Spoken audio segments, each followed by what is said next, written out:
Plus two കഴിഞ്ഞ കുട്ടികളെ സംബന്ധിച്ചിടത്തോളം കൺഫ്യൂഷൻസ് ഉണ്ടാകുന്നത് സ്വാഭാവികമാണ്.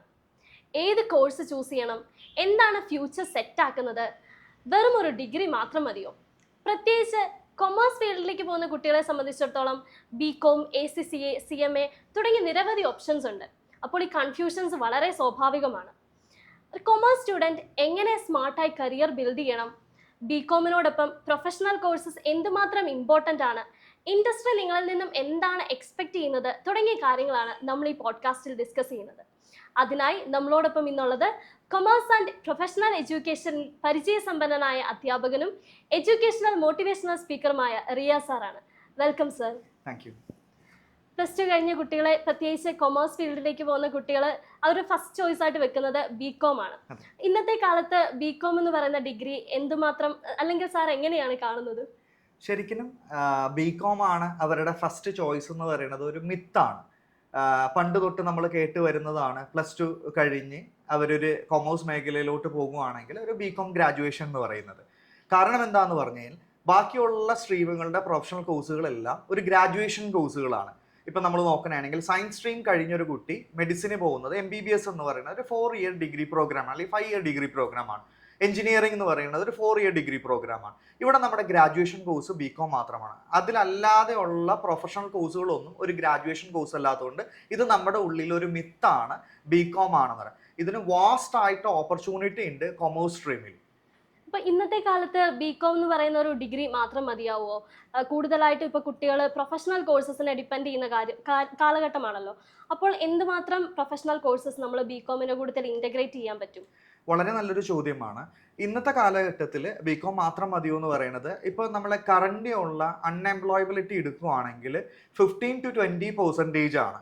അപ്പോൾ BCom മാത്രം കൊണ്ട് ഈ കോമ്പറ്റേറ്റീവ് വേൾഡിൽ നല്ലൊരു ഓപ്പർച്യൂണിറ്റി കിട്ടുമെന്ന് പറഞ്ഞാൽ വളരെ സ്ട്രഗിളിങ് ആയിരിക്കുള്ളൂ. അതിൻ്റെ കൂടെ നമ്മൾ റെപ്യൂട്ടഡ് ആയിട്ടുള്ള പ്രൊഫഷണൽ കോഴ്സും കൂടി ഉണ്ടെങ്കിൽ കുട്ടികൾക്ക് കിട്ടുന്ന ഓപ്പർച്യൂണിറ്റി വാസ്റ്റ് ആയിരിക്കുള്ളൂ. ഏതൊക്കെയാണ് അപ്പോൾ കുട്ടികൾക്ക് എടുക്കാൻ പറ്റുന്ന പ്രൊഫഷണൽ കോഴ്സ്? ഇപ്പോൾ കൊമേഴ്സിന്റെ ഏറ്റവും ബെസ്റ്റ് പ്രൊഫഷണൽ കോഴ്സുകൾ ഏതൊക്കെയാണെന്ന് പറഞ്ഞാൽ ചാർട്ടേഡ് അക്കൗണ്ടൻസി ഉണ്ട്, CA, ACCA ഉണ്ട്, association of chartered certified accountant, CMA India ഉണ്ട്, cost management accountant, CMA USA ഉണ്ട്, CPA ഉണ്ട്, EA ഉണ്ട്. അങ്ങനെ ഒരുപാട് ബെസ്റ്റ് കോഴ്സുകളുണ്ട്. പക്ഷേ ഗ്രാജുവേഷൻ്റെ കൂടെ കൊണ്ടുപോകാൻ ദ ബെസ്റ്റ് ഏതാണെന്ന് ചോദിച്ചാൽ നമുക്ക് ACCAയും CMA ഇന്ത്യ ആയിരിക്കും കുട്ടികൾക്ക് ഇത്രയും കൂടി അഫോർഡബിളും കുട്ടികൾക്ക് അത് ക്വാളിഫൈ ചെയ്യാൻ പറ്റുന്ന രീതിയിൽ പറ്റുന്ന കോഴ്സുകൾ ഇതായിരിക്കും. ഇപ്പം ACCA, CMA നമ്മൾ സാറ് പറഞ്ഞ പോലെ BComന്റെ കൂടുതൽ പെർസ്യൂ ചെയ്യുന്നതാണോ നല്ലത്, അതോ BCom കഴിഞ്ഞ് ഏതെങ്കിലും ഇൻസ്റ്റിറ്റ്യൂട്ടിൽ പോയി ACCA തന്നെ അല്ലെങ്കിൽ CMA തന്നെ നോക്കുന്നതാണോ ബെറ്റർ? ഇതും ഞാൻ നേരത്തെ പറഞ്ഞ പോലെ തന്നെ ഒരു മിത്തായിട്ട് തന്നെ പറയും. പല കുട്ടികളും വിചാരിക്കുന്നത് എന്തുകൊണ്ടാണ് ഈ കൊമേഴ്സിന്റെ പ്രൊഫഷണൽ കോഴ്സുകളിലോട്ട് പോകാത്തതെന്ന് പറഞ്ഞാൽ ഇതിന്റെ ടഫ്നെസ് ആണ്. എല്ലാവരും പേടിച്ചിരിക്കുന്നത് ഇത് ഭയങ്കര ടഫായിട്ടുള്ള ഒരു കോഴ്സാണ്, ക്വാളിഫൈ ചെയ്യാൻ ബുദ്ധിമുട്ടാണ്. ശരിയാണ്, ഇത് ടഫായിട്ടുള്ള കോഴ്സാണ്. അതിന് ഞാൻ എല്ലാ കുട്ടികളോടും പറഞ്ഞു കൊടുക്കുന്ന ഒരു ഉദാഹരണമുണ്ട്. ടഫ്നെസ് എന്ന് പറയുന്നത് നാച്ചുറൽ ട്രൂത്ത് ആണ്, നമ്മളത് ആക്സെപ്റ്റ് ചെയ്യണം. കറന്റ് ഞാൻ ഏത് സ്റ്റേജിലാണോ നിൽക്കുന്നത് അത് ടഫായിട്ടേ ഫീൽ ചെയ്യുള്ളൂ. ഇപ്പോൾ 10ാം ക്ലാസ് പഠിക്കുന്ന ഒരു കുട്ടീനോട് ചോദിക്കുകയാണെങ്കിൽ 10ാം ക്ലാസ്സിലെ എക്സാമാണ് ഏറ്റവും ടഫ്. അവൻ പ്ലസ് ടു എത്തുമ്പോൾ അവനോട് ഏതാണ് ഏറ്റവും ടഫ് എന്ന് വെച്ചാൽ അവൻ പറയുന്നത് പ്ലസ് ടു ആണ്, 10 അല്ല. അപ്പോൾ ഈ BComന്റെ കൂടെ ഈ പ്രൊഫഷണൽ കോഴ്സുകൾ കൊണ്ടുപോകുമ്പോൾ സിസ്റ്റമാറ്റിക് ആയിട്ടുള്ള ഒരു സ്റ്റഡി പ്ലാൻ ഉണ്ടെങ്കിൽ അവർക്ക് ഇത് ക്വാളിഫൈ ചെയ്യാനായിട്ട് പറ്റും. ഒരു BCom ഗ്രാജുവേറ്റും പ്രൊഫഷണൽ കോഴ്സും കൂടെ BComന്റെ കൂടുതൽ പർസ്യൂ ചെയ്യുന്ന ഒരാളെ സംബന്ധിച്ചിടത്തോളം എന്തുമാത്രം അവർ തമ്മിൽ കരിയർ ഓപ്പർച്യൂണിറ്റീസിൽ അല്ലെങ്കിൽ ഇൻഡസ്ട്രി എക്സ്പോഷറിൻ്റെ അകത്ത് ഡിഫറൻസസ് ഉണ്ടാവും? ഒരുപാട് വ്യത്യാസമുണ്ട്. ഇപ്പം ഞാനൊരു ഉദാഹരണം പറഞ്ഞാൽ, നേരത്തെ ചോദ്യത്തിൽ പറഞ്ഞായിരുന്നു BCom ചെയ്യുന്നതാണോ അല്ലെങ്കിൽ BCom കഴിഞ്ഞിട്ട് ഇത് എടുക്കുന്നതാണോ നല്ലതെന്നുള്ളത്. ശരിക്കും പറഞ്ഞാൽ BComന്റെ കൂടെ എടുക്കുന്നത് തന്നെയാണ് ഏറ്റവും ബെറ്റർ. അതിനകത്ത് അവർക്ക് സേവ് ചെയ്യാൻ പറ്റുന്നത് ടൈം മാനേജ്മെന്റ് ആണ്. അതായത് BComന് ഒരു 3 വർഷം ഇൻവെസ്റ്റ് ചെയ്ത് വീണ്ടും ഒരു പ്രൊഫഷണൽ കോഴ്സിന് വീണ്ടും ഒരു 3 വർഷം ഇൻവെസ്റ്റ് ചെയ്യുമ്പോൾ അവരുടെ കരിയറിൽ 6 വർഷമാണ് മാറുന്നത്. നേരത്തെ പറഞ്ഞ പോലെ സിസ്റ്റമാറ്റിക് ആയിട്ട് ഒരു സ്റ്റഡി പ്ലാൻ ഉണ്ടെങ്കിൽ BComന്റെ കൂടെ ഈ പ്രൊഫഷണൽ കോഴ്സ് കംപ്ലീറ്റ് ചെയ്യാം. ഇനി BComന്റെ കൂടെ ഈ പ്രൊഫഷണൽ കോഴ്സ് കംപ്ലീറ്റ് ചെയ്യുമ്പോൾ കുട്ടികൾക്ക് കിട്ടുന്ന ഓപ്പർച്യൂണിറ്റി എന്ന് പറയുന്നത് വൈഡാണ്. കാരണം എന്താണ്, ഒരു ഗ്രാജുവേഷൻ കോഴ്സും ഒരു പ്രൊഫഷണൽ കോഴ്സും ഒരേ സമയത്ത് കംപ്ലീറ്റ് ചെയ്യുന്ന ഒരു കുട്ടിയുടെ സ്കിൽ എന്ന് പറയുന്നത് ഭയങ്കര അപ്ലിഫ്റ്റ് ആയിട്ടുള്ള സ്കില്ലാണ്. അങ്ങനെ ഒരു കാൻഡിഡേറ്റിനെ ആയിരിക്കുള്ളൂ ഇന്നത്തെ കോർപ്പറേറ്റ് വേൾഡിൽ ഒരു കോർപ്പറേറ്റ് കമ്പനി ഹയർ ചെയ്യുന്നത് കൂടുതലും. ഇപ്പോൾ CMAനെ കുറിച്ച് കുട്ടികൾ കൂടുതലും കേട്ടിട്ട് കാണും, പക്ഷെ അതിൻ്റെ സ്ട്രക്ചർ അല്ലെങ്കിൽ എക്സാം പാറ്റേൺ, എന്തുമാത്രം ഡ്യൂറേഷൻ ഉണ്ട്, ഇതൊന്നും പലർക്കും അറിവുണ്ടാവില്ല. അപ്പം അതൊന്ന് സിമ്പിളായിട്ട് എക്സ്പ്ലെയിൻ ചെയ്യാമോ? CMA എന്ന് പറയുന്നത് കോസ്റ്റ് മാനേജ്മെന്റ് അക്കൗണ്ടന്റ് ആണ്. ICAI, അതായത് institute of cost management accountants of India എന്ന് പറയുന്ന ബോഡിയുടെ കീഴിൽ വരുന്ന കോഴ്സാണ് CMA. അതായത് നമുക്ക് one of the best professional course in India as well as global എന്ന് തന്നെ നമുക്ക് പറയാം CMA. ഇത് ശരിക്കും 4 സ്റ്റേജിലൂടെയാണ് കംപ്ലീറ്റ് ചെയ്യുന്നത്. 3 സ്റ്റേജിലാണ് കുട്ടികൾക്ക് എക്സാം വരുന്നത്.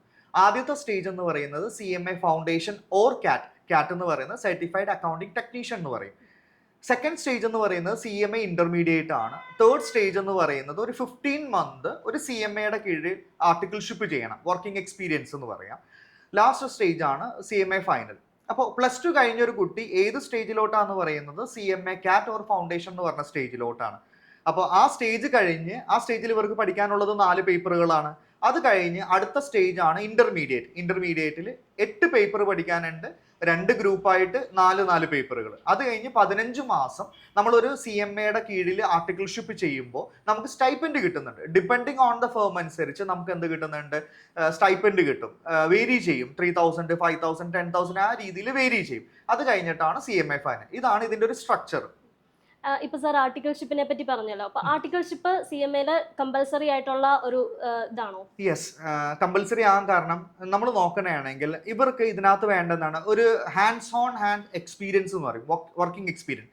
ഇവരെന്താണോ പഠിച്ചത് അത് എക്സ്പീരിയൻസ് ചെയ്യുന്ന 15 മന്ത് ആണ്. ഇതാണ് ഇവർ ഇൻഡസ്ട്രിയിൽ പോയി ചെയ്യേണ്ടത്. അപ്പോൾ ഇതിന്റെ കരിക്കുലത്തിൽ ഇൻക്ലൂഡഡ് ആണ് 15 മന്ത് ആർട്ടിക്കിൾഷിപ്പ് എന്നത് കമ്പൽസറി മോഡാണ്. ഇപ്പൊ സാർ നേരത്തെ പറഞ്ഞു CMA ഇന്ത്യ, അതിന്റെ കൂട്ടത്തിൽ നമ്മൾ കേൾക്കുന്നതാണ് CMA US. ഇത് രണ്ടും തമ്മിലുള്ള വ്യത്യാസം എന്താണ്? കുട്ടികളെ എന്തിന്റെ ബേസിലാണ് ഇതിലൊന്ന് ചൂസ് ചെയ്യേണ്ടത്? ശരിക്കും CMA US എന്ന് പറയുന്നത് സർട്ടിഫൈഡ് മാനേജ്മെന്റ് അക്കൗണ്ടന്റ് IMAയുടെ കീഴിൽ വരുന്ന കോഴ്സാണ്. ഒരു ഷോർട്ട് ഡ്യൂറേഷൻ കോഴ്സാണ് ഇതിൽ വരുന്നത്. അപ്പൊ ഇതിൽ പലപ്പോഴും കുട്ടികൾ സെലക്ട് ചെയ്യുന്നത് പെട്ടെന്നൊരു ജോലിക്ക് കയറണം. നോർമലി ഗ്രാജുവേഷൻ കഴിഞ്ഞ കുട്ടികളാണ് ഇത് ചൂസ് ചെയ്യുന്നത്. അപ്പോൾ CMA ഇന്ത്യ ഒരു 3 വർഷം 3.5 വർഷം ഇതിന് ടൈം സ്പെൻഡ് ചെയ്യണം. CMA US ആണെങ്കിൽ 1 വർഷം സ്പെൻഡ് ചെയ്താൽ മതി. ആ ഒരു ഡ്യൂറേഷൻ കൊണ്ടിട്ടാണ് കുട്ടികൾ എന്ത് ചെയ്യുന്നത്, ഈ കോഴ്സുകൾ സെലക്ട് ചെയ്യുന്നത്.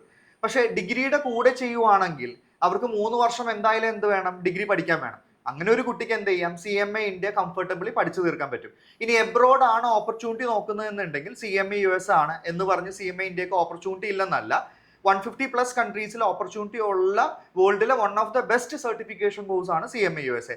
രണ്ടിലും ഏതാണ് ബെറ്റർ എന്ന് പറഞ്ഞാൽ രണ്ടും ബെറ്റർ ആണ്. പക്ഷെ ഡിഗ്രി പഠിക്കുന്ന ഒരു കുട്ടിക്ക് ഡിഗ്രിയുടെ കൂടെ കംപ്ലീറ്റ് ചെയ്യാൻ എന്തായാലും ഒരു 3 വർഷം ഡിഗ്രി കംപ്ലീറ്റ് ചെയ്യാൻ എടുക്കണം. അപ്പോൾ ഏറ്റവും ബെറ്റർ എന്ത് ചെയ്യാം, CMA ഇന്ത്യ പഠിച്ച് കംപ്ലീറ്റ് ചെയ്യുന്നത് തന്നെയാണ്. ഇപ്പൊ നമ്മൾ ഇനി ACCA കുറിച്ച് സംസാരിക്കുകയാണെങ്കിൽ കുട്ടികളുടെ ഇടയിൽ ഇപ്പൊ കൂടുതൽ അക്സെപ്റ്റൻസ് കിട്ടുന്ന ഒരു പ്രൊഫഷണൽ കോഴ്സാണ് ACCA എന്ന് പറയുന്നത്. അപ്പൊ ACCA എന്ന ക്വാളിഫിക്കേഷനെ പറ്റി ഒന്ന് പറയാമോ? ACCA എന്ന് പറയുന്നത് association of chartered certified accountant ആണ്. ACCA എന്ന് പറയുന്നത് തന്നെയാണ് ഇതിന്റെ ബോഡി വരുന്നത്. ഇതൊരു ഗ്ലാമറസ് കോഴ്സാണ്. അതാണ് ഇതിനെ ഏറ്റവും കൂടുതൽ അട്രാക്ട് ചെയ്യുന്നത്.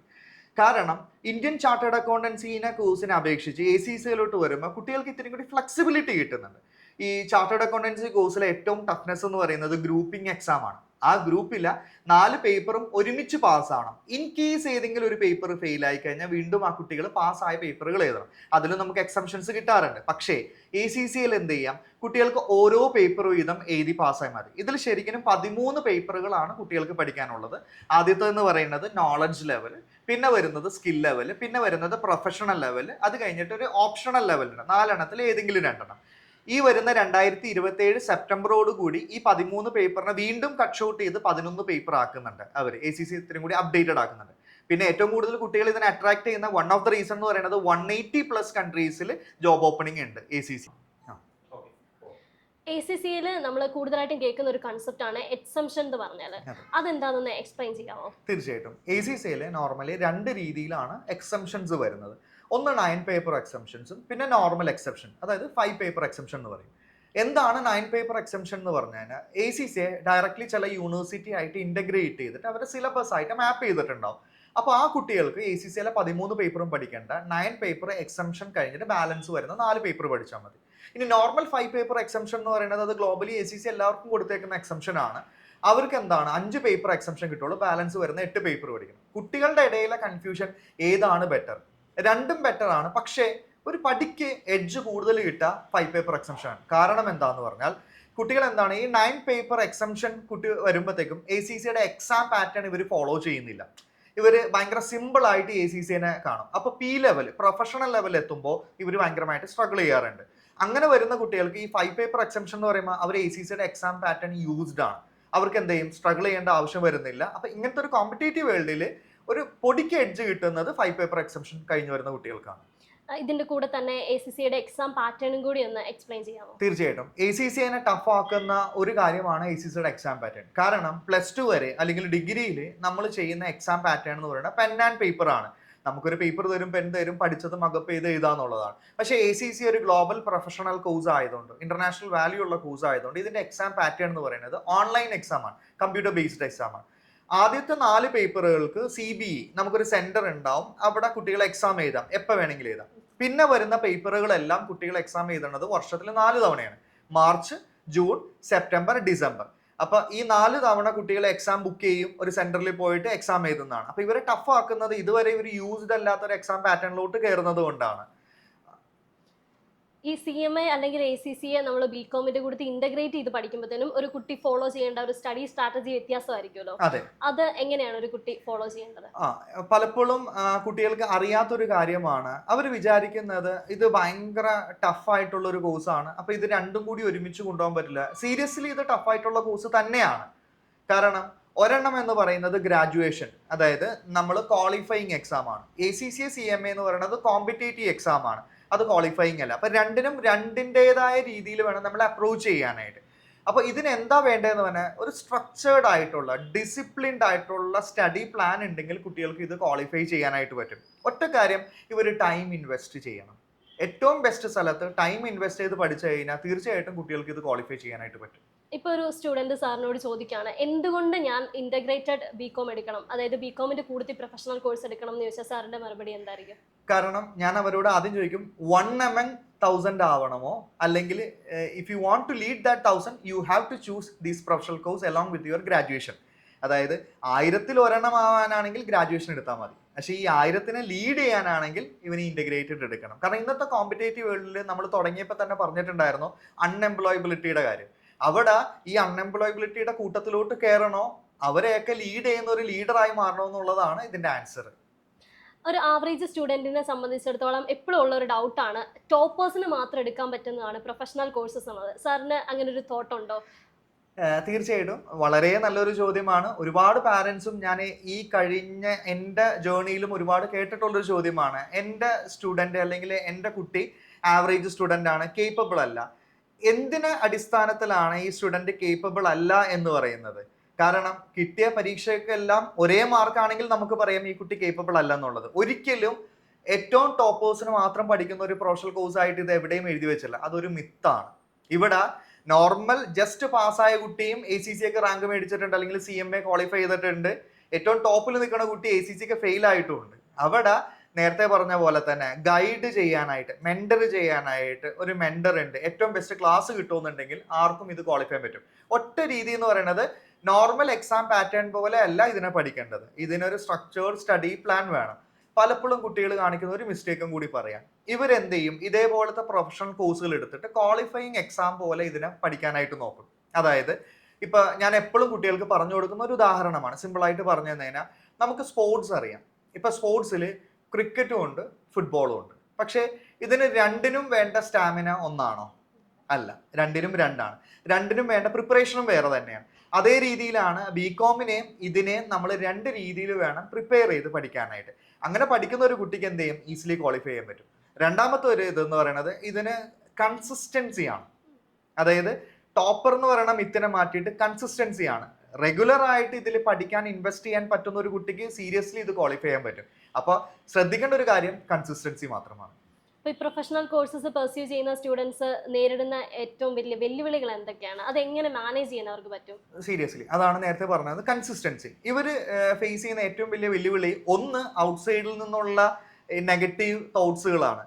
ഇത് ഒരുമിച്ച് പഠിക്കാനായിട്ട് പറ്റൂല, ഇത് ഭയങ്കര ടഫായിട്ടുള്ള കോഴ്സാണ്. നമ്മൾ എന്താന്ന് പറഞ്ഞു കഴിഞ്ഞാൽ ഒരു റൈറ്റ് ഡിസിഷൻ ഒരു റോങ് പേഴ്സണോട് പോയി ചോദിക്കും.